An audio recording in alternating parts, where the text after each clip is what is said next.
உங்கள் முகத்தில் இருக்க பிம்பிள்ஸ் டார்க் ஸ்பாட்ஸை ரெடியூஸ் பண்ணி உங்கள் ஸ்கின்னை வந்து நல்லா பிரைட்டன் பண்ணுற மாதிரியா ஒரு சூப்பரான ஃபேஸ் பேக் எப்படி ரெடி பண்ணி பார்த்துலாமா? ஃபஸ்ட்டு ஒரு க்ளீனான பவுல் எடுத்துங்க. இதில் பார்த்தீங்கன்னா ஓட்ஸ் வந்து நான் மிக்சியில் போட்டு லைட்டாக அரைச்சி எடுத்திருக்கேன். இது வந்து 2 டேபிள் ஸ்பூன் அளவுக்கு வந்து நான் வந்து ஆட் பண்ணுறேன்.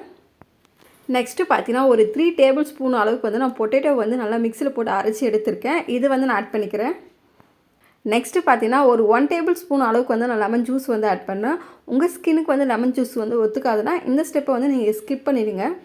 இப்போ இந்த 3 இன்க்ரீடியன்ஸுமே நம்ம நல்லா மிக்ஸ் பண்ணிக்கலாம். மிக்ஸ் பண்ணிவிட்டு இந்த ஃபேஸ் பேக்கை உங்கள் ஃபேஸில் அப்ளை பண்ணதுக்கு முன்னாடி ஃபஸ்ட்டு உங்கள் ஃபேஸை நல்லா க்ளீனாக வாஷ் பண்ணிவிடுங்க. வாஷ் பண்ணிவிட்டு இந்த ஃபேஸ் பேக்கை உங்கள் ஃபேஸை அன்னைக்கு ஃபுல்லாக அப்ளை பண்ணிவிட்டு ஒரு 15 மினிட்ஸ் அப்படியே விட்டுருங்க. 15 மினிட்ஸ் கழித்து நாம தண்ணி வச்சு வாஷ் பண்ணால் போதும். உங்கள் ஃபேஸ் வந்து நல்லா இன்ஸ்டண்ட்டாகவே பிரைட்டன் பண்ணி கொடுக்கும். இந்த ஃபேஸ் பேக்கை நீங்கள் தொடர்ந்து யூஸ் பண்ணே வரும்போது உங்கள் ஃபேஸை வந்து நல்லா ஜென்டிலாக எக்ஸ்ஃபோலியேட் பண்ணி உங்கள் ஸ்கின்னில் இருக்க ஆயிலை வந்து நல்லாவே கண்ட்ரோல் பண்ணி கொடுக்கும். உங்கள் முகத்தில் இருக்க பிம்பிள்ஸ் டார்க் ஸ்பாட்ஸை ரெடியூஸ் பண்ணி உங்கள் ஸ்கின்னை வந்து நல்லா கிளியராக வச்சுருக்கோம். உங்கள் முகத்தில் இருக்க சன்டேனை ரெடியூஸ் பண்ணி உங்கள் ஸ்கின்னை வந்து நல்லா பிரைட்டன் பண்ணி கொடுக்கும். இந்த ஃபேஸ் பேக்கை கண்டிப்பாக ட்ரை பண்ணி பாருங்கள். ட்ரை பண்ணி பார்த்துட்டு எப்படி இருக்குது மறக்காமல் கமெண்ட் செக்ஷனில் கமெண்ட் பண்ணுங்கள். ஓகே ஃப்ரெண்ட்ஸ், இந்த வீடியோ உங்களுக்கு பிடிச்சிருக்கோம் நம்புறேன். இந்த வீடியோ பிடிச்சிருந்தா இந்த வீடியோக்கு லைக் பண்ணிவிட்டு இந்த வீடியோ உங்கள் ஃப்ரெண்ட்ஸ் அண்ட் ஃபேமிலிக்கு ஷேர் பண்ணிவிட்டு மறக்காமல் என்னோட சேனலை சப்ஸ்கிரைப் பண்ணுங்கள்.